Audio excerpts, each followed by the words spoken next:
The land had been giving for 40 years. Nobody noticed when it stopped. 29 animals no one wanted. One hand that did not hesitate. The barn went quiet. Every man in that room recalculated what he thought he knew. One man turned. 60 years of certainty behind his eyes. She didn't look around for approval. She already knew what the land needed. The smell inside Pen 9 at the Teller's Crossing livestock yard was the smell of wet straw and something older underneath it, something closer to defeat than any animal had a right to carry. 29 goats stood packed against the back fence, their ribs pressing through coats the color of dried creek mud, their eyes half closed against the October dust that moved through the open barn doors in slow, indifferent clouds. Nobody had bid on them, not once. The auctioneer, a thick-shouldered man named Paddocks, who had been calling prices since before most of the men in the barn had grown their first beards, had dropped the opening figure twice already. The ranchers and farmers leaning against the gate rails weren't even pretending to consider it. They'd crossed their arms. A few had turned their backs entirely. These were not dairy goats with registered bloodlines and documented production records. They were not quality meat goats anyone could trailer home with pride. They were bush goats, underfed, patchy coat, the kind that ended up on a slaughter wagon at the close of a slow auction day without a single person losing sleep over the transaction. The kind that got listed in the ledger under whatever number covered the hauler's cost. Paddocks raised his gavel for the final call, his voice gone flat with the particular resignation of a man who knows the room is already decided. A hand went up from the back row. She was somewhere in her middle 30s, though the set of her jaw made her seem older. Her work boots were still dark with morning mud from a road that had not dried properly after the previous night's rain. A dark auburn braid fell over one shoulder. Her bidder's card, number 41, issued that morning at the registration table, had barely been lifted all day. She did not hesitate before raising it. She did not look sideways for approval or reassurance. She bid on all 29. The silence that followed lasted close to 5 seconds.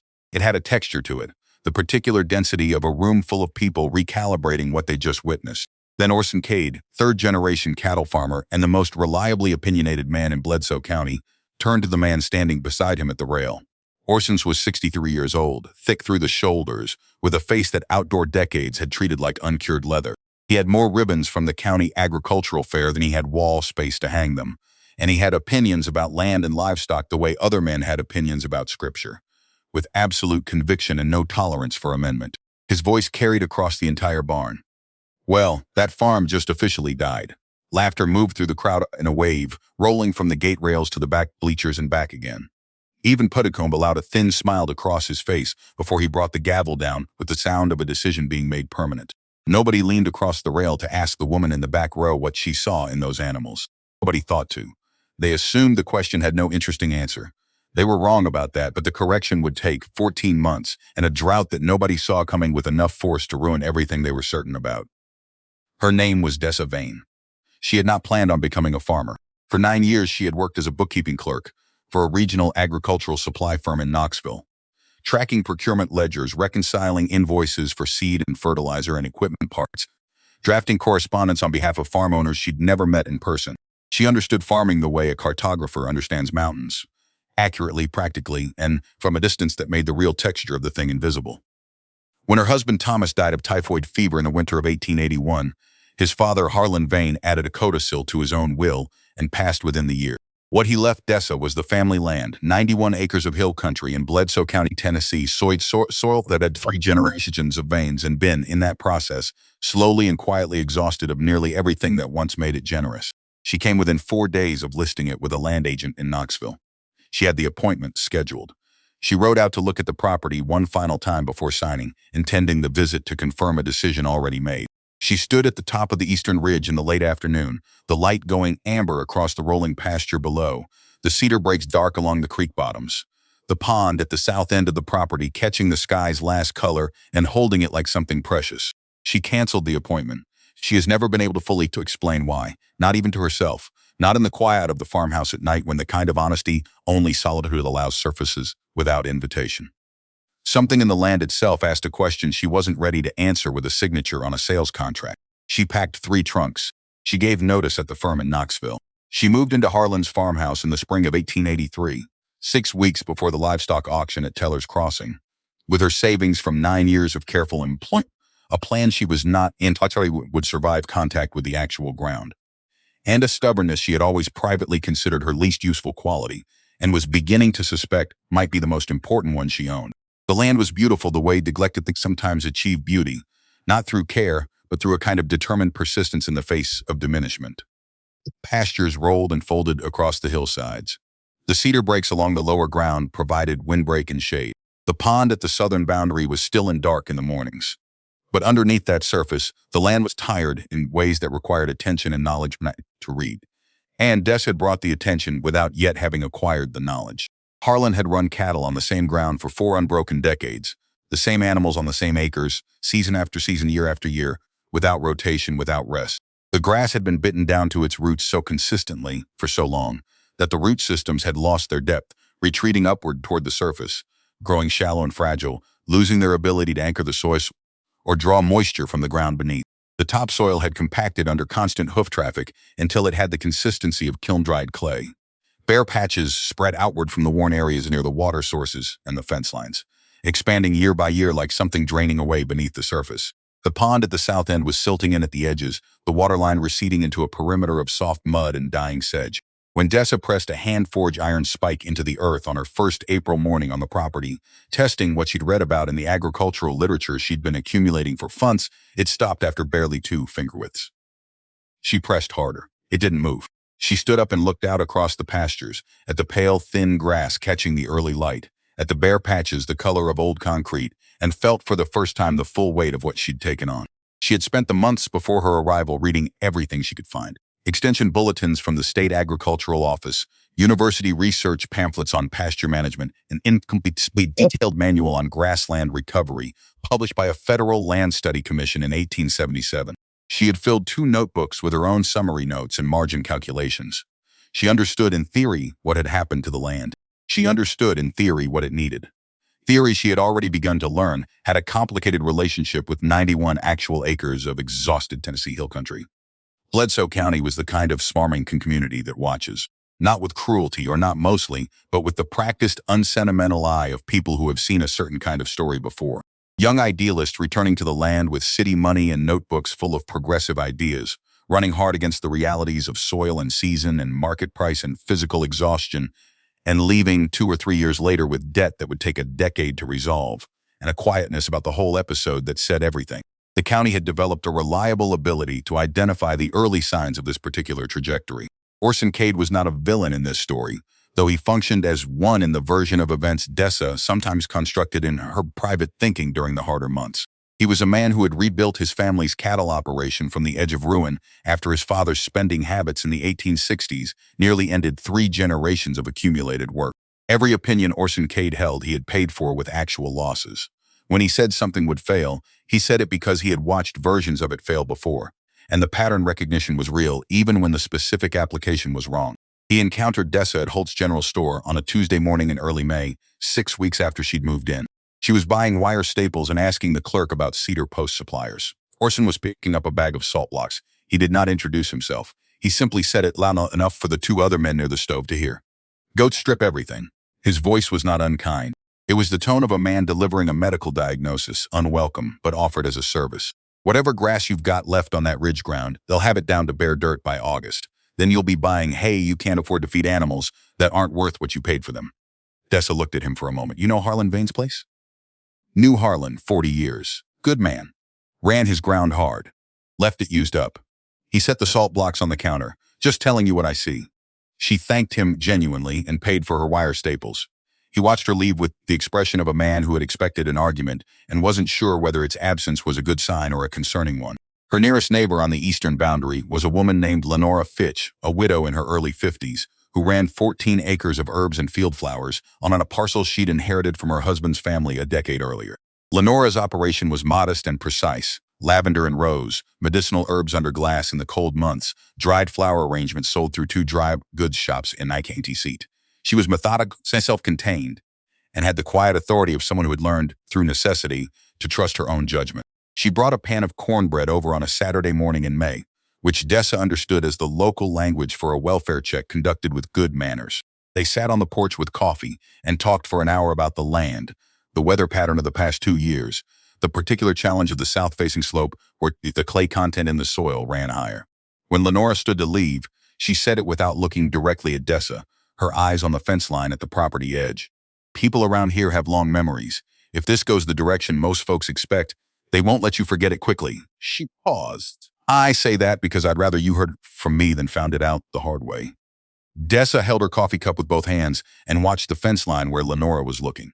I appreciate that. I do. She let a moment pass. But I'm not entirely sure everyone around here is looking at the same problem I'm looking at. Lenora considered this for a moment, then walked home without further comment. It was not a dismissal. It was the response of a woman who was still deciding what she thought. The discovery that changed everything did not arrive as inspiration. It came from a place far more ordinary and far more intimate. From an oak storage chest pushed under the iron beneframe in Harlan Vane's bedroom, smelling of cedar shavings and old paper, and the particular mustiness of things that had been deliberately preserved and then deliberately forgotten. Dessa had been sorting through Harlan's stored belongings for morning and afternoon, setting aside what might have value and packed what didn't into crates for the church rummage sale in Grover's Mill. The chest was locked. She found the key on a small hook inside the kitchen cabinet behind the flour tin, which told her either that Harlan had been unconcerned about security or that he'd understood exactly who would eventually go looking. Inside, a folded land survey from 1849, the ink brown at the folds, a bundle of receipts from a cattle broker in Chattanooga, held with a dried leather cord, 2 photographs in cardboard sleeves, a stack of agricultural research documents issued by the state extension office over a span of decades, water warped at the corners, the typeface faded to near illegibility on the oldest ones. Beneath all of it, 3 notebooks with covers of brown calfskin, the spine stitched with waxed thread, the kind of notebooks a man buys when he intends to write something down permanently. They were Harlan Vane's grazing journals. The dates on the first pages ran from 1861 through 1869. Years when Harlan had been a young man first coming into his full operation of the property, before the economic pressures of the following decade had driven him toward the continuous grazing system he would maintain for the rest of his life. In those early years, apparently, he had done something different. The notes were specific and patient, and written in the careful hand of a man who understood that what he was recording mattered. He had divided the property into paddock sections and rotated his cattle through them on a deliberate schedule, allowing each section a measured period of recovery before the animals returned. He recorded rest periods, 25 days, 30 days, once 42 days, for a section on the south slope he was trying to rehabilitate after a wet spring. He noted forage recovery rates. He marked the paddock corners where the soil had begun, over successive seasons, to darken, where earthworms had appeared, where the ground had softened and the water pooled less at the surface after rain. He recorded the return of wildflowers in sections that had been bare the previous year. He documented the behavior of the soil itself, the way it changed under his feet when he walked it compared to the sections that had been grazed without interruption. Then in the autumn of 1869, the journals stopped, not with a summary or a conclusion or a decision stated plainly. They stopped in the middle of an entry about a paddock section on the North Ridge, mid-sentence, as though Harlan had set the pen down to attend to something else and never picked it back up. The last page of the 3rd notebook had been removed, not torn carelessly, cut clean along the binding so that only a thin strip of paper remained along the spine. Whatever Harlan had written on that final page, he had taken it out deliberately. The reason he had stopped, the real reason, was the one thing the journals did not contain. Dessa sat on the bedroom floor with all 3 notebooks in her lap until the light through the window changed from afternoon to early evening. She read them again. Then a 3rd time, more slowly, following the margin notes where Harlan had revised his own earlier observations with later data, crossing out an estimate and replacing it with an actual measurement, adding a note about what had changed between one rotation and the next. The research pamphlets in the chest referenced, in a footnote on the 3rd page of the most recent document, a study on managed grazing practices conducted by a faculty member at the State Agricultural College whose name had been written in pencil in the margin beside the footnote. The name was Edmund Price. She asked about him at the county clerk's office in Grover's Mill the following Monday. The clerk, a spare man with ink-stained fingers named Odell, told her without particular interest that Professor Price had retired from teaching some years ago and was believed to be living in the eastern part of the state, near a settlement called Harlan Bluff. That was the extent of what the county knew about Edmund Price. Dessa went home and looked at a road map. Harlan Bluff was 3 days' ride to the east and south, following a route that crossed 2 significant ridge lines and 1 river ford that would be manageable in dry weather and problematic in anything else. She looked at the notebooks again. Then she saddled her horse on Wednesday morning and rode east. The journey took 3.5 days. The road deteriorated after the second ridge into something that was more a suggestion of a path than a functional route. And she lost an hour on the third morning when the ford was running higher than the map's markings implied it should. She arrived at Harlan Bluff in the late afternoon of the fourth day. A settlement of 8 or 9 structures arranged without obvious logic along a creekside bench, and found Edmund Price through the simple method of asking the first person she saw where the old professor lived. He was 72 years old and sitting on the porch of a 2-room log house that had been built against the hillside so that the back wall was the hillside, the stone of the ridge serving as the fourth wall of the structure. He had the look of a man who had spent a long working life outdoors and then arrived at old age with a body that had earned its stillness. His hands on the porch rail were large and knotted and completely at rest.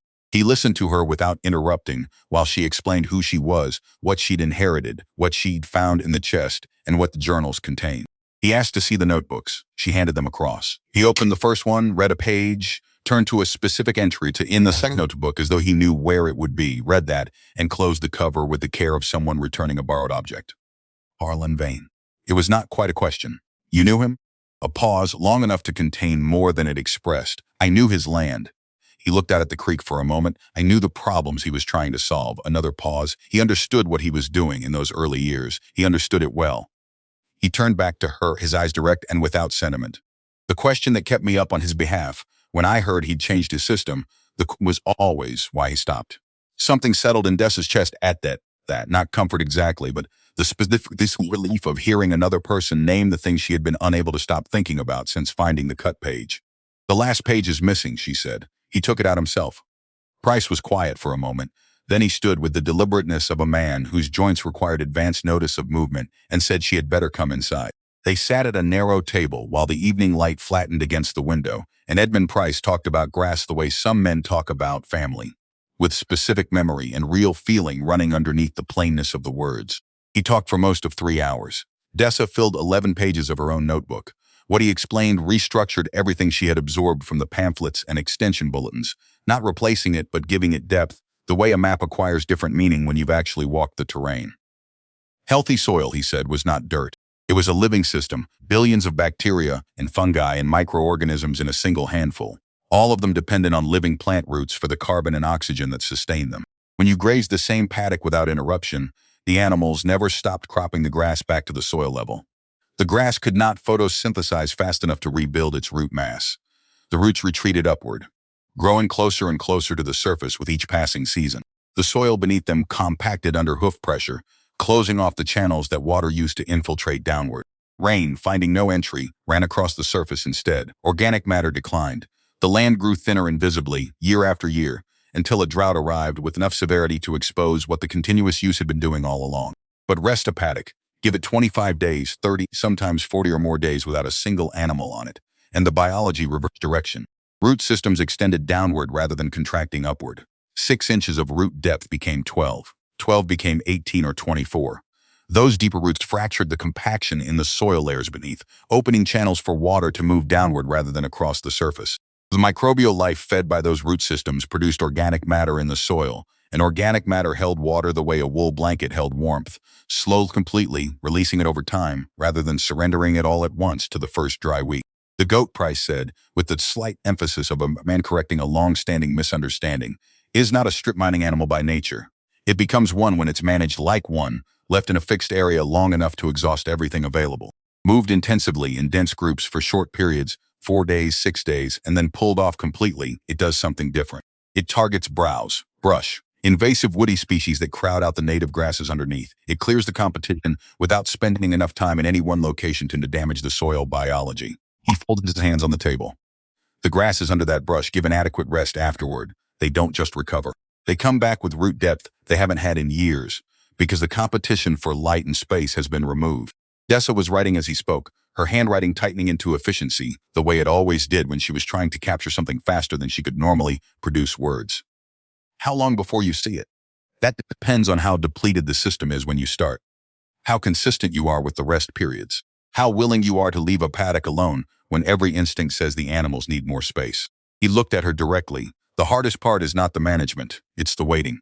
It's trusting that what you cannot yet see is happening.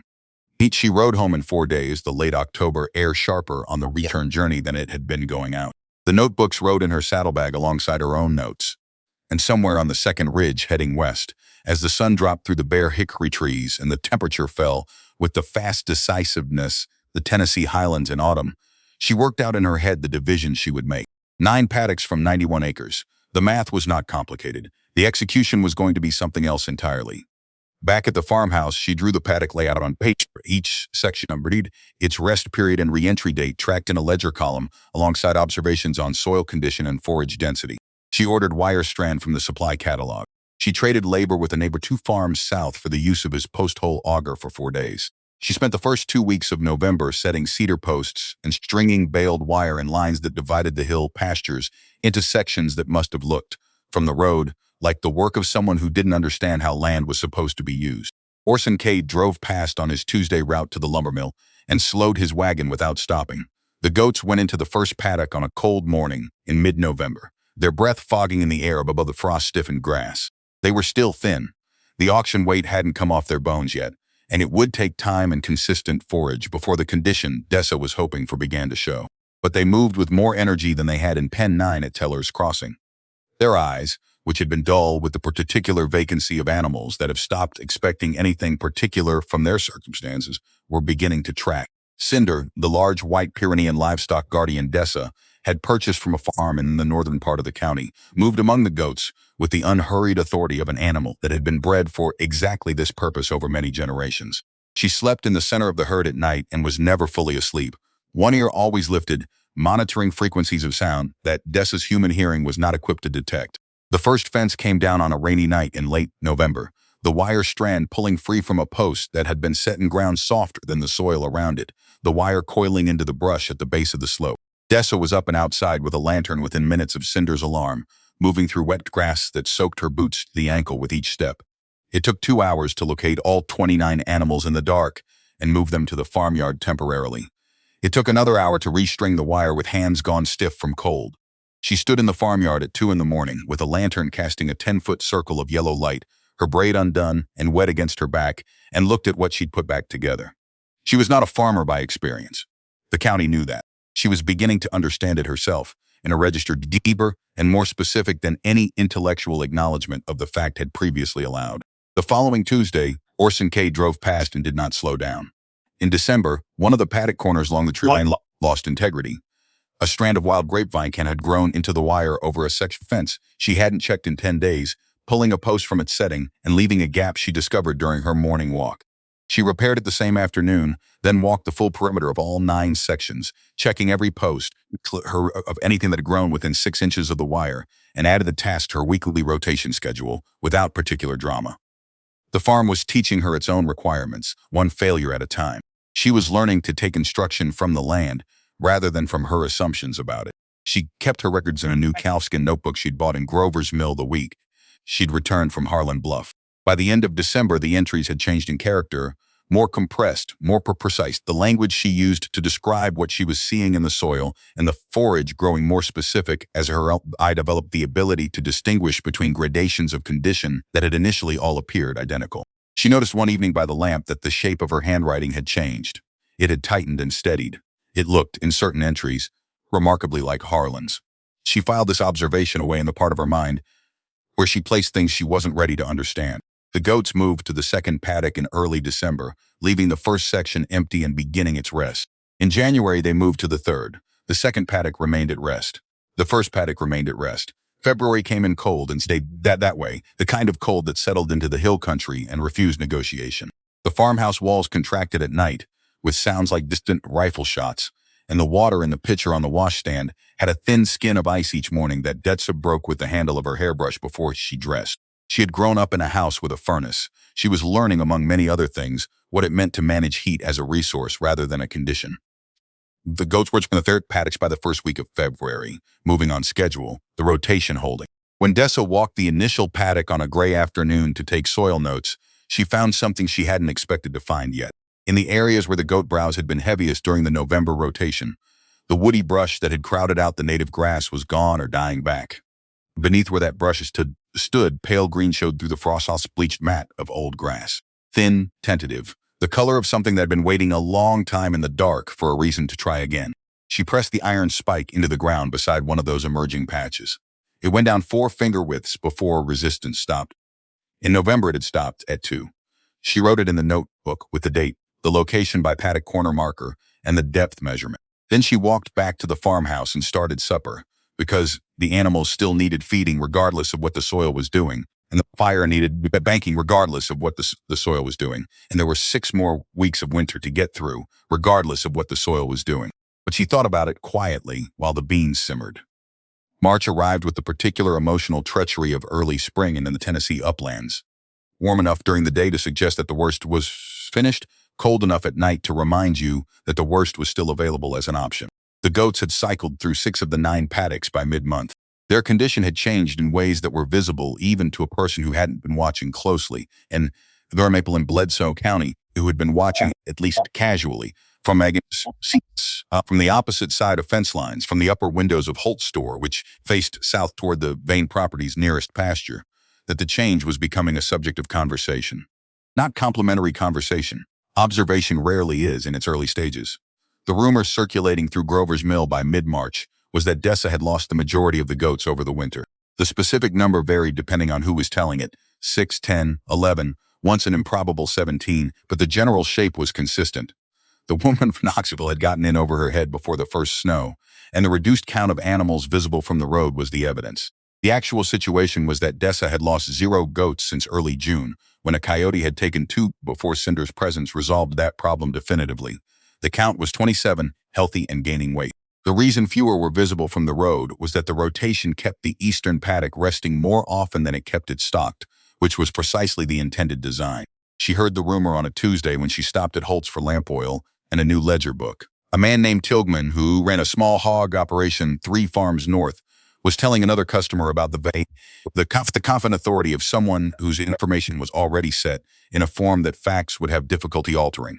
Dessa paid for the lamp oil, bought the ledger book, and drove home. She did not correct the woman. She had learned early in her years in Knoxville that correcting a rumor in a small community usually produced 2 things. The original rumor persisting unchanged alongside a new rumor about how aggressively you'd corrected the first one. The soil would correct it eventually. That was the only correction that would hold. April returned the color to the property in increments. The resting paddocks took on a green that was different from what Dessa had seen in the fields when she'd arrived the previous spring. Not darker exactly, but more various, as though multiple species were emerging simultaneously rather than the single exhausted grass variety that had been clinging to the cacted ground before the rotation began. She identified 3 distinct grass types returning to the first paddock during its second rest cycle, 2 of which she hadn't seen anywhere on the property in the year she'd been meanwhing it. She pressed dried samples into the back pages of the notebook and wrote their locations and the date. Small birds appeared in the resting sections in a way they hadn't appeared there before. Specific foragers that required structural complexity in the vegetation, the kind that only existed when multiple plant species were growing at different heights. Dessa described them by size and behavior, the way she had learned to describe soil conditions before she'd acquired precise vocabulary for what she was observing. Lenora Fitch stood at the fence line between the properties one afternoon in late April, watching the returning green in the nearest resting paddock with the particular concentration she applied to things she was genuinely trying to understand rather than judge. The 2 women had maintained a functional civility since their May conversation, not warmth, not distance, but the careful middle ground of neighbors who share a fence line and have decided that the expense of hostility outweighs the discomfort of polite coexistence. Those aren't the grasses that were here before. Lenora said it as a fact rather than a question. Dessa came to the fence. No. Where did they come from? The seed was in the soil already, probably dormant for years, some of it decades, waiting for the brush competition to be cleared in the ground to have enough rest to let it germinate. She paused. The goats cleared the brush. The rest period gave the soil what it needed. Lenora was quiet, her hands on the top rail of the fence. Your father-in-law died tried something like this. He did, for 8 years. He was right about it. Dessa looked at the paddock. Then it stopped. Why? I don't know. She said it simply. He didn't leave an explanation I could find. Lenora nodded once and walked back toward her own property along the fence line, her skirt catching in the dry grass at the base of the posts. May brought the kind of weather that made farming feel like a reasonable choice. Mild days, periodic rain, evenings cool enough for a fire, but not cold enough to require one. The goats completed their first full rotation through all 9 paddocks and returned to paddock 1 for their second pass. The section had rested for nearly 40 days. What they found when they entered it was noticeably different from what they'd found in November. Taller forage, more varied structure. Browse on the slope, they settled into it with the purposeful efficiency of animals given access to something genuinely adequate. Orson Cade's Tuesday drives had evolved. He was no longer looking at the fence lines. He was looking at the goats, and then, more slowly, with the deliberate resistance of a man fighting his own observation, at the ground in the paddocks they had recently vacated. He had not stopped his wagon. He had not spoken to Dessa since the exchange at Holt's the previous May. But the drives had lengthened in duration by the measure of a man who was no longer in quite the hurry he'd been in before. The letter arrived on a Wednesday in early September. Dessa was in the south paddock checking a section of fence that Cinder had been alert near the previous evening when she's Porter from Holt's, walking up the road with an envelope in his hand. Holt served as the informal post office for the eastern section of the county, an arrangement that had existed before the formal postal route reached Grover's Mill and survived out of habit, and the practical fact that most people passed Holt's more regularly than they passed the official station. The letter was from the Bledsoe County Savings Bank. It informed her, in the precise bureaucratic language that financial institutions used when they wished to communicate urgency without appearing to be the cause of it, that her property loan was under review. The collateral arrangement, the land itself, used to secure the funds she'd borrowed the previous autumn to purchase additional fencing materials and winter feed reserves, was being reconsidered in light of concerns about the operational status of the property. She was invited to present documentation of the farm's productivity to the bank's representative, a Mr. James Croft, at his earliest convenience. She read the letter twice, standing in the paddock with the September sun on the back of her neck. Then she folded it along its original creases, put it in her coat pocket, and finished checking the fence, which turned out was the oak staple on the third post from the north corner. She fixed the staple. She went back to the house. She sat at the kitchen table with the letter open in front of her and thought about who had spoken to James Croft about the operational status of the Vane farm. She worked through what was known and what was inferred and what remained unresolved, with the methodical patience she applied to soil problems. By evening, she had arrived at a conclusion she did not want and could not dismiss. The following Thursday afternoon, she found Lenora Fitch in the kitchen garden behind her cottage, pulling the last of the summer herbs before the first hard frost made the choice for her. Dessa stood at the garden gate for a moment before she spoke. "Did you speak with James Croft at the bank about my property?" Lenora went still in a way that answered the question before her words did. She stood up slowly, a bundle of dried sage in one hand, and turned to face the gate. "I was concerned." The words came out careful, prepared. "I know what a bank can do to a farm when the notes come due and the production isn't there to back them. I've seen it. My husband's brother lost everything that way, and nobody told him in time that the walls were closing." She stopped. "I thought I was doing something useful." Dessa looked at her for a moment without speaking. The garden gate was closed between them, and neither woman moved to open it. "Lenora." Her voice was steady and without heat, which was the more difficult register to maintain and the more honest one.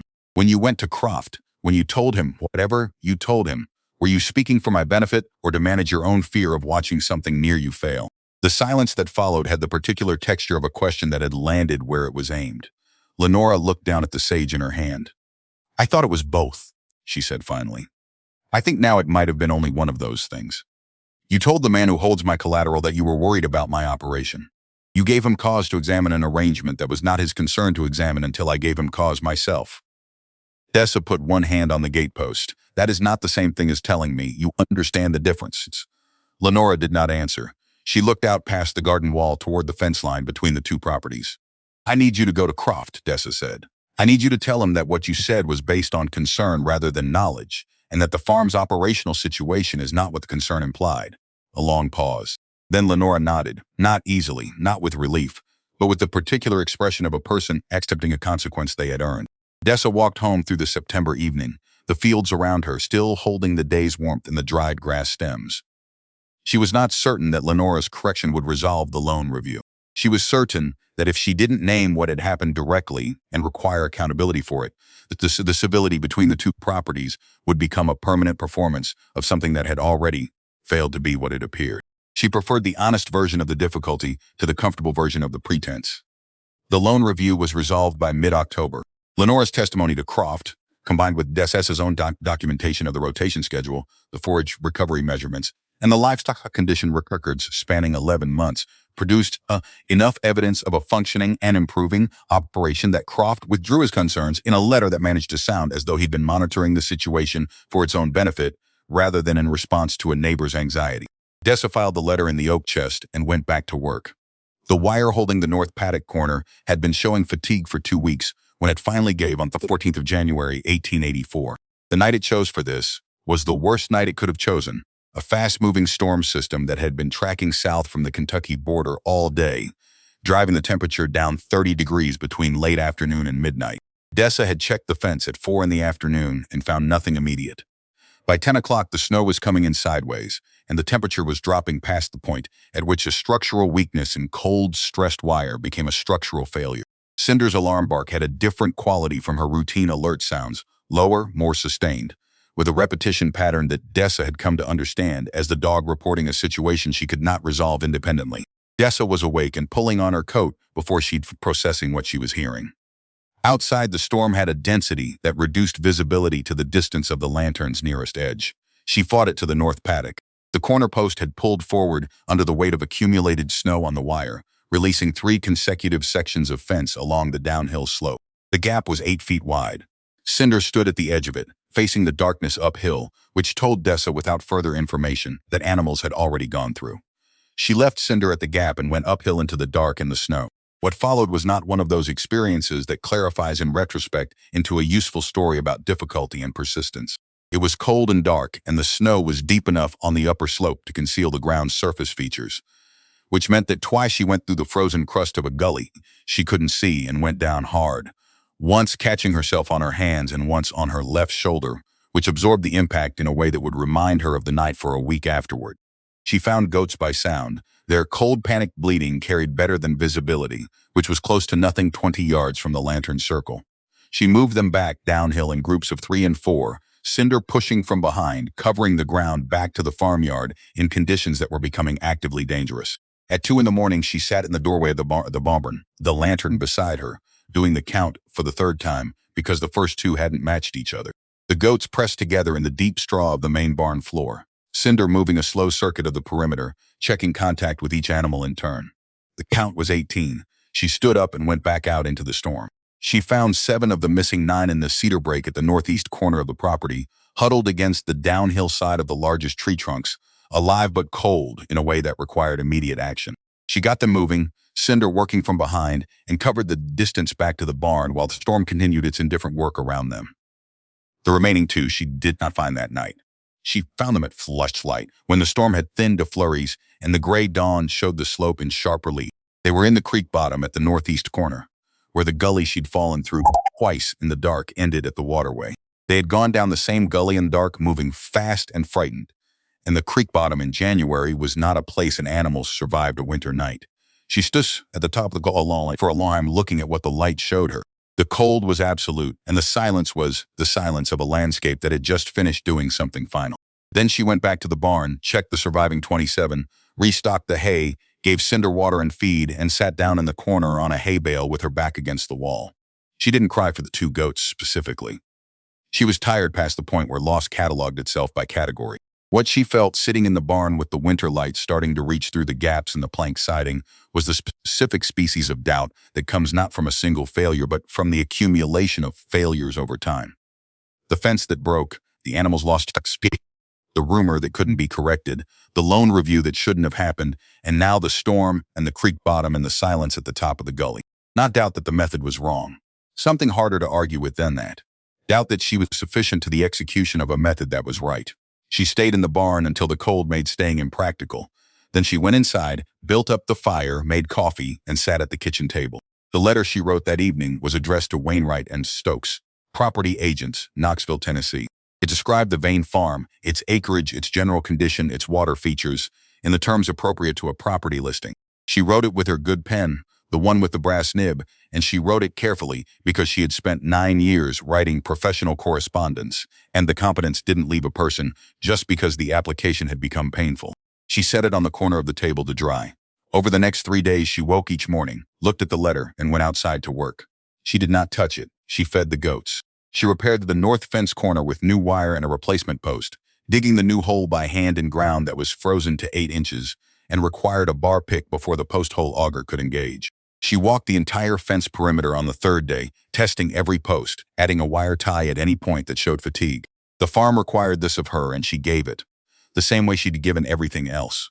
Not because she was certain it would be returned, but because the alternative was making a decision she couldn't take back before she had finished understanding what she was deciding about. On the fourth morning, she picked up the letter. She stood with it at the kitchen table for a moment, reading what she'd written. Then she opened the iron stove door and pushed the letter into the coals with the power. She did not make a speech about it to herself. She burned the letter because she had gone to the barn that morning and pressed the iron spike into the soil of the first paddock, which was now in its second full rest cycle since the rotation had begun, and the spike had gone down 6 inches before it stopped. 6 inches. In January. In ground that had stopped the same spike at two finger widths 14 months ago, she stood in the paddock with the spike in her hand, the cold air moving across the hill from the north, the surviving 27 goats, visible in their current section across the wire. The 2 goats she'd lost were gone, and the loss was real, and the night of the storm was not something she would stop carrying for a long time. But the soil under her feet was doing what Edmund Price had told her it would do. On a schedule he had said was realistic, in response to the management she had applied consistently, despite every complication that had worked to interrupt it. She went back inside and made breakfast. She noted the spike depth in the journal, with the date and the paddock number.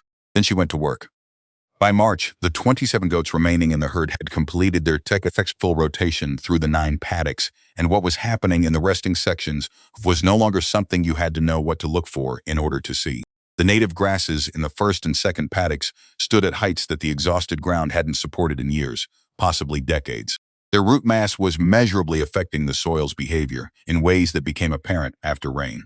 Where neighboring properties showed immediate runoff across their compacted pastures, the surface of Dessa's recovered sections held water, the ground drawing it downward into the system that had been rebuilt beneath it. The goats themselves had transformed so completely from the animals in Pen 9 that a person seeing them in March who had also seen them in October would have required confirmation that they were the same animals. Their coats were thick and even. Their body weight had doubled, conservatively. They moved with the decisive confidence of animals that have been well-fed long enough to stop being surprised by it. Orson Cade had stopped slowing his wagon and started stopping it, pulling to the side of the road and sitting, looking at the eastern paddocks with the expression of a man whose arithmetic is producing answers he wasn't expecting. He did this twice in March, once for close to 3 minutes. Dessa watched him from the south paddock during the second instance. A stillness between them across 300 yards of winter pasture that contained, on his side, whatever it was that a man of his particular constitution experienced when the thing he'd announced publicly as a certainty began to demonstrate itself as something else. She understood him well enough not to feel satisfaction in the moment. What the soil was doing was not about Orson Cade. It was about what happened when a system that had been broken for 60 years was given the conditions it needed to repair itself. That the man who'd announced her failure most loudly was sitting in his wagon on the road was incidental. The ground beneath her didn't know his name. The real accounting was in the notebook, 28 weeks of rotation records, soil spike measurements taken at the same corner markers in each paddock at regular intervals, forage variety counts, livestock weight estimates, water infiltration observations after each significant rainfall, a record of what she had learned, while she still knew what it had cost her to learn it.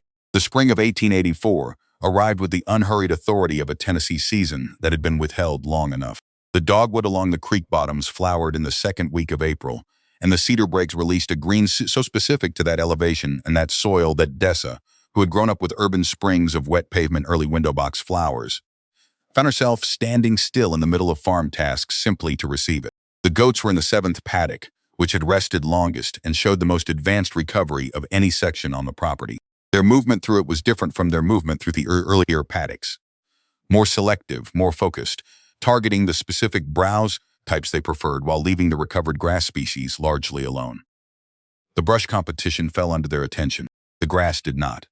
She wrote this in the notebook on a Wednesday afternoon in April, sitting on a fence post with the sun at a slant across the western paddocks, and felt the complex thing that comes when a theory you've acted on at significant cost begins to prove itself real rather than hopeful. It was not triumph. Triumph implied a competition, and the land had not been competing with her. What she felt was closer to what she imagined a physician felt when a patient improved, not because of a dramatic intervention, but because of the careful, unremarkable application of the correct treatment over a sufficient span of time. Lenora Fitch came to the fence line in late April with a purpose that was visible in how she walked, direct, without the casual quality of her earlier boundary observations. She stood at the rail and looked at the 7th paddock for a long time without speaking. "I went back to Croft in February," she said without preamble, "beyond what I told him in October. I told him I had been wrong about what I'd observed and that the farm's operation was better than I'd had cause to evaluate." She paused. "I should have told you I was doing that. I didn't because I wasn't sure it would matter, and I didn't want to offer something that might not amount to anything." Dessa was quiet for a moment. Did it matter? "He sent you the letter in October withdrawing the review." "He did. Some of that was your documentation." Lenora looked at the fence post between them. Some of it was that conversation. The two women stood on opposite sides of the fence in the April afternoon, the distance between them smaller than it had been in September, though the fence was the same fence. Some repairs did not happen all at once. Some happened in the accumulation of small, accurate statements made across a winter that had been hard on both sides of a property line. By May, word had begun to move through the county in the particular way that agricultural results, slowly through the medium of men who hadn't planned on talking about it, mentioning what they'd seen in passing, in the course of conversations that had ostensibly started about something else. Tilghman, who had been retelling the goat loss rumor the previous spring, had driven past the property twice with his son and been seen on the second drive, pointing at the eastern paddocks in a way that was clearly explanatory rather than dismissive. A man Dessa didn't know introduced himself outside the church in Grover's Mill one Sunday and asked, with the careful casualness of someone who had thought about the conversation in advance, whether her grazing system was something she'd worked out herself, or whether it came from somewhere he might also be able to read about. She told him about Edmund Price. She told him about Harlan's journals. She gave him the name of the state extension office that had published the research documents she'd found in the chest. He wrote it down in a small pocket notebook with a short pencil, thanked her, and walked back to his wagon with the focused movement of a man who had places to be and new information that was reorganizing his route. Summer came in with the confidence of a season that doesn't require permission. The days lengthened until they reached into the evenings, the light holding past 8 o'clock over the western ridgeline. The goats were fat in a way that was visible from the road, and Ted had begun to think cautiously about expanding the herd the following spring. The rotation was stable. The soil recovery in the earliest paddocks had progressed past the point sheet projected for the first year, into territory that matched the midterm projections Price had outlined on his porch at Harlan Bluff.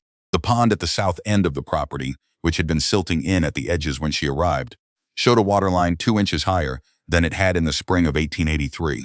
She measured it against a notch she'd cut with her belt knife in the cornerstone of the pond dam on her first April morning on the property. 2 inches in 14 months was not a recovery. It was a direction. The sky in late June turned the color that people who had farmed the Mid-South for years knew how to read before the word drought had been applied to the season. White by early afternoon. Dry winds from the south that carried a heat with no moisture in it. The grass across the county began to slow. In pastures managed the way most of Bledsoe County's ground had been managed, grazed continuously, the root systems shallow, the soil compaction near the surface sealing the ground against infiltration. The slowing was the first sign of what was coming. The soil had no reserve. Dessa moved the goats to Paddock 3 on a Thursday in late June, 2 days earlier than the schedule called for. Because the forage in Paddock 2 had reached the threshold she'd determined the previous spring as her pull point.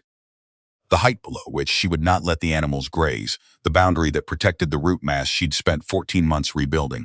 She moved them and left Paddock 2 to rest, even though the rest felt, in the building heat, like a luxury the season was making increasingly difficult to justify. She justified it anyway. She had earned the right to trust the system by the difficulty of building it. In the first week of July, the rain stopped entirely. Not reduced, stopped. The sky held its white, and the wind kept coming from the south, and the grass on the unmanaged hillsides across the road began to change color in a way that had no good interpretation. Dessa walked her property every morning before the day's work began, pressing the spike into the ground at each punished paddock corner marker, watching the soil's behavior after the heavy dews that were the only moisture the system was receiving. On a Tuesday morning in the second week of July, the spike went down 9 inches in the first paddock's corner marker. She checked her notation from November of 1883, 2-finger widths. She checked the notation from January when she'd burned the letter. 6 inches. 9 inches in July with no rain for 3 weeks, in ground that had been nearly impenetrable less than 2 years before. She stood in the first paddock for a long time, the morning heat already building. The dry grass on the ridge across the road beginning to take on the particular matte finish that preceded complete moisture loss. Her own grass was under stress. She wasn't claiming otherwise, and the growth rate had slowed, but it was green in a way the surrounding landscape was ceasing to be. What the soil had stored in the months of recovery and root growth and microbial activity was not infinite. But it was real, and it was in the ground, and the ground was releasing it slowly, the way systems do when they have been built rather than depleted. She went back to the farmhouse and made the entry in the notebook. Date, location, measurement, observation. The handwriting was steady and unhurried. Outside, the white sky held its heat without apology, and the summer continued its long, dry exhale across Bledsoe County. The drought did not break in August. It settled over the county with the permanence of something that had decided to stay, and the county rearranged itself around the fact of the way communities do when a crisis has outlasted the initial expectation of its duration. With a quiet, practical grimness that was harder to watch than early panic would have been. Orson Cade sold 38 head of cattle on a Thursday in late July to a buyer from the next county over who arrived with a wagon and a price that was insultingly low and got accepted anyway because the alternative was watching the animals lose condition on ground that had nothing left to give them. Orson loaded them himself, working beside 2 hired hands, and did not speak more than was operationally necessary for the duration of the process. The buyer drove them away before noon. Orson stood at the empty gate of the south pasture afterward, looking at the bare and cracking ground where 3 dozen animals had been standing an hour before, and then walked back to the barn without looking at anything in particular. His wife told the story to her sister, who told it in the context of a different conversation to a woman who kept a small dry goods counter at the back of Holt's. By the time it reached Dessa, the emotional specificity of Orson standing at the empty gate had been reduced to the bare logistical fact of the sale. That was how grief traveled in small communities. The feeling got stripped out in transit, and only the transaction arrived at the destination. The feed store in Grover's Mill had been out of coastal for 11 days when the county extension office posted a notice that a supplemental supply would be made available through a coordinated purchase from growers in the next 3 counties east, where the drought had arrived later and with less severity. The notice drew a line of wagons outside Holt's the following morning that stretched past the church and around the corner toward the livery. Dessa read the notice, calculated what she needed against what she had, and went home. She was not in the line. Her goats, in the paddocks their rotation had brought them to in late July, were finding forage that the soil's recovered moisture content was still producing. Not abundance, she wasn't claiming abundance, but sufficiency. The grass had slowed response to the heat and dry, as all grass did, but it hadn't stopped.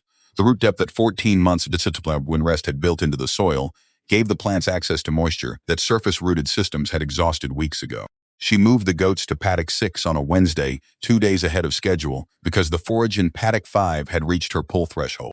The discipline of that decision, choosing the long-term health of the system over the short-term convenience of the immediate, was one she had made enough times by now that it no longer required the internal argument it had required in the first months. The pond at the south boundary still held water. Not full but present, the surface dark and still in the mornings, reflecting a sky that had forgotten how to produce clouds with any intent. 3 farms in the county had dry ponds by the second week of August. One family was hauling water by wagon from the creeks for 3 miles east. Lenora Fitch's well dropped 14 feet in 6, and Dessa extended to her the use of the farmhouse well without condition or recorded obligation.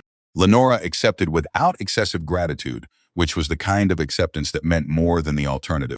She came each morning with 2 buckets and went back along the fence line, and neither woman made the arrangement into something it needed to be discussed. It was during one of these morning visits in mid-August that Lenora paused at the gap in the fence line. A post the winter ice had heaved and neither woman had replaced, a gap both had been stepping through all year by unspoken agreement, and looked out across the paddock that was currently resting. I drove past the Hargrove place on my way from town yesterday. She set her buckets down. She was looking at the resting paddock, at the grass that was dry at the tips but green at the base holding. His north pasture is gone to dust. The cattle that are left are standing in the corner near the creek, and the creek is running shallow enough that you can step across it in most places. Dessa finished coiling the bucket rope. He's been driving past here on Tuesdays. Stopped for longer last week. Lenora looked at her. He's going to come to the gate. It's only a matter of when he works himself up to it. If he does, I'll talk to him. That's more than he deserves. Something in Dessa's posture shifted slightly, not softening but becoming more precise. He saw what he'd seen before and said what that experience had taught him to say. He wasn't wrong that most situations like mine end the way he said mine would. She looked up from the rope coil. He was wrong about this one. That's a different thing. Lenora picked up her buckets and said nothing further, which Dessa recognized as a kind of progress in itself. Orson Cade came to the gate was a Saturday in the first week of September, the air carrying the first tentative suggestion that the season might eventually yield to something cooler, though the ground still held the summer's accumulated heat in a way that made the air above it shimmer in the early afternoon. Dessa was coming out of the south paddock with the spike in her hand when she heard the wagon stop on the road. She stood where she was for a moment. 200 yards of open ground separated the paddock gate from the road, and she could see his silhouette clearly in the September morning light. The particular set of his shoulders, the hat held in both hands in front of him. The stillness of a man who is committed to an action and is now waiting to discover what the action costs. She walked the 200 yards at her regular pace. He was standing outside the gate, not leaning on it or holding it, simply standing with a foot of space between himself and the lat post. His hat was in his hands, held at his waist. He looked older than he had at the livestock auction almost 17 months ago, though the drought had aged most people in the county, and it was difficult to separate the seasonal from the personal. Mrs. Vane. His voice had the quality of a man delivering words he'd rehearsed and found insufficient during the rehearsal. I won't take up more of your time than you can spare. She opened the gate. Not an invitation exactly. She stepped through it to his side and stood facing the paddocks rather than the road, which positioned them then by side, looking at the same thing rather than across from each other, looking at their disagreement. It was not something she planned. It was simply where her feet took her. Walk with me if you want to see it properly. He hesitated for one step and then came alongside her, hat still in his hands. She walked him to the first paddock, the section with the longest recovery history. The ground where the soil had gone from refusing the spike at 2 finger widths, sexting it at 11 inches over 16 months. She pressed the spike in for him at the corner marker all the way to the second marking she'd filed into the iron and showed him the depth. She pulled it out and handed it to him, and he pressed it in himself in a different spot, 2 feet from her marker. He pressed it in 3 more times in different locations, watching the depth each time with the focused attention of a man who knows enough about what that measurement means to understand what he's looking at. How long does this paddock rest before they come back? The question had the texture of genuine inquiry, not challenge, not skepticism, but the specific quality of someone asking they need to know. Minimum 30 days. Often closer to 40 when the section shows stress indicators. She walked him to the second paddock, currently resting in its 3rd cycle, where the native grass varieties she'd first noticed in April had established themselves enough to be clearly visible to any eye that was looking. She named what she could identify. She told him where the seed had come from. He crouched down and looked at the base of the grass stems, at the soil surface around the root crowns, with the unhurried attention of a man who has spent 60 years learning to read ground from close. After a while, he stood back up with the effort of knees that had their own opinion about prolonged positions. My father ran the same pastures continuous for 22 years before I took the operation. He was not looking at her. He was looking at the grass. I've done it for 41 more on top of that. 63 years of the same ground being worked the same way. A pause that held its own weight. I had a pond dry up this summer that I've never seen dry up in my life. Dessa said nothing. This was not a moment that required a response. It required someone to stand nearby and not fill the space with words that would give him permission to say less than he meant. I told everyone who would listen that you were going to strip this land bare. He turned the hat once in his hands. I believed it. I want you to understand that I believed it because I need you to believe that what I'm about to say is not the kind of thing I say easily. He finally looked at her directly. I was wrong about what I was looking at. I was right about what usually happens, and I applied it to a situation where it didn't belong. And I said it in a barn full of people who repeated it for a year and a half. A brief pause. I don't know how to make that a smaller thing than it is. She was quiet for a moment, not because the words were difficult to receive, but because the weight he'd delivered them with deserved to be acknowledged rather than immediately lightened. You couldn't have known, she said finally. That's not an absolution. You said what you said, and it had consequences I had to work against. But you couldn't have known, because the thing I was doing isn't what it looks like from the outside. It doesn't look like what it is until it does. She looked at the paddock. Harlan Vane did this for 8 years and then stopped. Even he couldn't hold to it under enough pressure. Something moved across Orson's expression at the mention of Harlan, a recognition beginning. You said he did this here, on this ground, from 1861 to 1869. He kept journals. I found them in a chest under his bed. She paused. He was right about the land. He had the evidence in his own handwriting. She looked at the paddock corner where the spike was still in her hand. And then he stopped anyway. Orson stood with this for a while. Around them, the September morning was warming toward its white, dry noon, the kind of day that had become ordinary in Bledsoe County over the past 2 months. What would it take, he said slowly, to try a section of my south pasture this way? 1 paddock. See how the ground responds. He stopped. I'd need to understand the fencing, the timing, the pull points. He looked at the spike in her hand, how you know when to move them. She walked him through the remaining paddocks for the next 2 hours, explaining the rotation schedule, the rest period logic, the forage threshold that triggered a move, the way she tracked soil response over time. He asked questions that were specific and practical, and revealed that he'd been thinking about the underlying principles more carefully than his public statements had ever suggested. She answered all of them without simplification. He was a man who had worked land for most of his life and did not need to be protected from technical complexity. When they reached the road gate again, he stopped. I have 320 acres. If I tried to divide these properly, not one section, all of it, how many paddocks would I need? She considered the math.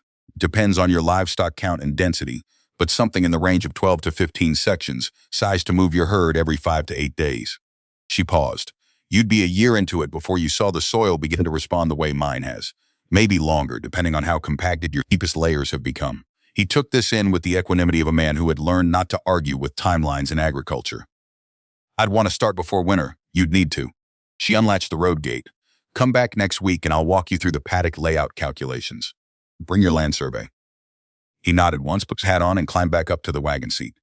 He gathered the reins with the unhurried efficiency of a man who has been climbing onto wagon seats for 60 years.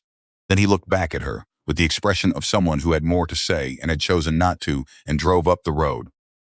She watched the wagon until it turned at the county road. Then she went back to the South Paddock to finish recording her measurements. By the third week of September, 4 other farmers in the county made contact with Dessa, 2 in person at the property. One through a written note left at Holt's, one through the intermediary of the man she'd spoken to outside the church in June. All 4 wanted to understand the rotation system. None of them framed it as having been wrong about anything. That was not how practical men in Bledsoe County generally addressed their prior positions, and Dessa did not require them to. What she required was that they be willing to learn a thing accurately rather than approximately. She met with each of them. She gave the same explanation each time without impatience at the repetition, because the explanation mattered and the accuracy of how it was understood would determine whether the application worked. She sent each man home with a copy of the paddock calculation method she'd developed, annotated in her clear hand, and the name of Edmund Price with directions to Harlan Bluff. She also wrote to Price himself, informing him of what had happened over the summer and what the autumn was producing. His response arrived 3 weeks later, written in the spare, careful hand of a man who chose words the way he chose tool weights, for functional precision rather than aesthetic effect. He wrote, been visited the previous month by a faculty member from the State Agricultural College who was developing a documentation project on managed grazing outcomes across the region. The faculty member had asked about Price's decades of research. Price had given him Dessa's name. She set the letter on the kitchen table and stood at the window for a while, looking at the south paddock, where the evening light was going long across the recovering grass, the shadows of the fence posts striping the ground at intervals she knew by measurement. The pond at the south end still held water, smaller than it had been in spring, but present. The Agricultural College letter arrived in October from a Professor Aldous Shear in the Department of Practical Agriculture. It was formal and precise, and asked whether Dessa would be willing to allow a documentation team to visit the property in the spring for the purpose of conducting soil measurements and forage surveys to contribute to a regional study on drought-resilient land management practices. Professor Shear noted in the final paragraph that the study was intended to produce practical guidance materials for feed distribution to farming communities across the Mid-South. She read it twice, then wrote back in the professional correspondence style she'd used for 9 years in Knoxville and had not lost the ability to produce, that she would welcome the visit and that her records, spanning from November of 1883 through the present, were available for review. October deepened toward November. The drought had technically broken in mid-September when a 4-day rain system moved through from the Gulf, dropping enough water to begin the process of surface recovery, the deeper work that only consistent seasonal rainfall over time could accomplish. The land across the county began to green at the surface in ways that looked like recovery, but were not it. The root systems and soil biology that had been depleted over years of continuous grazing required more than one good rain to rebuild. Several farmers had told Dessa as much in the conversations of the previous 2 months, unprompted, although arriving at the understanding in real time through the process of saying it aloud. Orson Cady came back the following Saturday with his land survey, as she'd said. They spread it on the farmhouse table and worked through the paddock calculation for 320 acres over the course of an afternoon. Dessa making notes in the margin of the survey copy he'd brought, Orson asking questions that became progressively less about the system's logic and more about the practical sequencing of implementation. By the time the afternoon light had gone to orange through the west window, They had a working layout, a materials list, and a schedule that would have his first 6 paddocks fenced before the ground froze. He stood at the door, putting on his coat. "My daughter farms her husband's family place over in Macon County," he said without particular emphasis. "Her ground's in worse shape than mine was. I'd like to bring her next time, if that's acceptable to you." Dessa looked at the survey table, the pencil lines calling indicate propriety. "Bring her whenever she can make the ride." He left without further ceremony, which she appreciated. Orson Cade had brought his land survey and paid attention for 3 hours and was going home to build fences. That was the only acknowledgement that had ever mattered. Lenora Fitch came through the gap in the fence line on a Wednesday evening in late October, later than her usual morning water visits and without the buckets.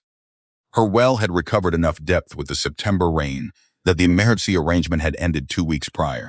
She came with a different purpose, which was apparent in how she stood at the farmyard gate, the look of someone who had thought for some time about what she wanted to say.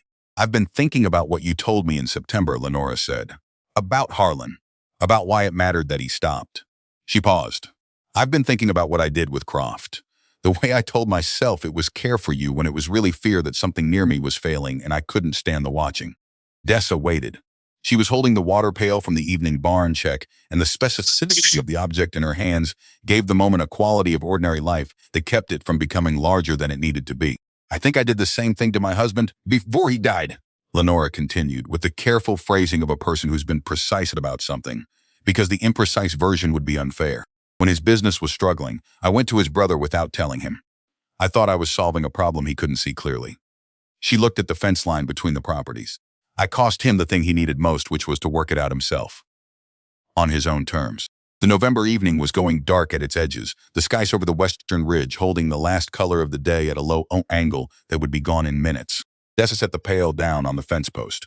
"You're telling me this because you need to tell it," she said.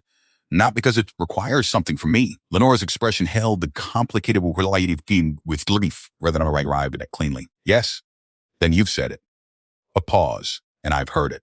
Lenora stood for a moment longer, then walked back through the gap in the fence line toward her property. Dessa watched her go until the figure was indistinct in the darkening air. Then she picked up the pail and finished her barn rounds. It was not a friendship repaired, because what had existed before had not been tested deeply enough to be called a friendship. It was something more accurate than that. 2 women, side by side along a fence line, each coming to understand her own patterns through the pressure of a difficult year. Each finding that the understanding arrived in the presence of the other, whether or not they discussed it directly. Some forms of connection required crisis and proximity and time, rather than intention and declaration. This was that kind. November brought the cold down from the Kentucky border with commitment. The goats moved through the final paddock cycle of the year and settled into the winter arrangement in the main barn, Cinder among them as always. The rotation paused for the hardest winter months, the paddocks resting under a freeze that was doing its own work in the soil. The expansion and contraction of frozen ground fracturing compaction in ways that function at a slower pace, similarly to the deeper root work of the growing season. Dessa spent the winter evenings organizing the documentation into a form that would be useful to Professor Shear's team in the spring.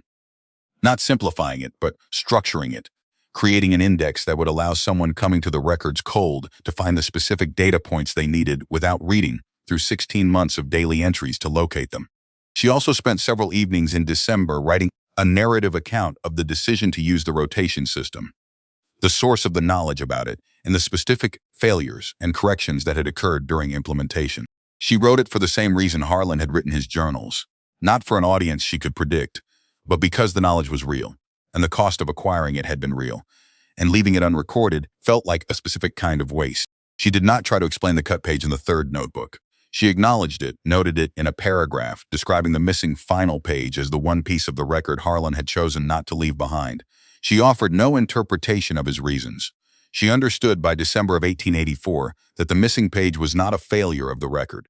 It was a reminder that every document of knowledge also contains the outline of what couldn't be passed on, the weight of the decision in the moment it was made, the specific fear or exhaustion or economic desperation that had made stopping feel like the only available choice.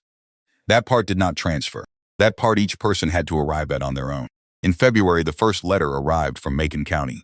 It was from Orson's daughter, Ruth Garner, written in a hand that suggested she was accustomed to practical correspondence, but not formal correspondence, which Dessa found more legible than the reverse.